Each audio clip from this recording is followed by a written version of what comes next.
স্বামী গম্ভীরানন্দের যুগনায়ক বিবেকানন্দ গ্রন্থ থেকে সংগৃহীত এক অসাধারণ ঘটনা।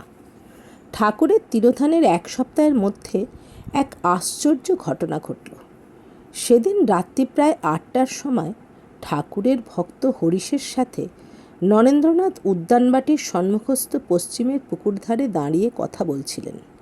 এমন সময় দেখলেন ফটকের দিক থেকে রাস্তা ধরে ঠাকুরেরই মতো এক শুভ্র বস্ত্রাবৃত উজ্জ্বল মূর্তি তাদের অভিমুখে ধীরে ধীরে এগিয়ে আসছে।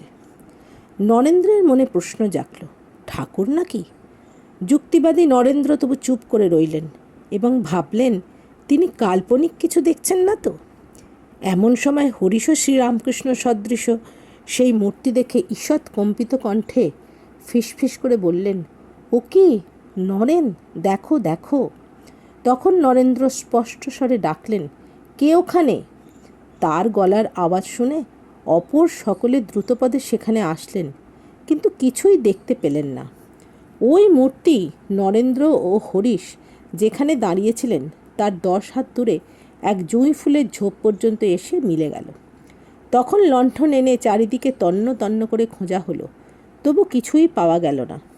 এই দর্শন নরেন্দ্রর মনে গভীর রেখাপাত করেছিল এবং উপস্থিত সকলেরই এই বিশ্বাস জন্মেছিল যে ঠাকুর সূক্ষ্মদেহে চিরবিদ্যমান রয়েছেন।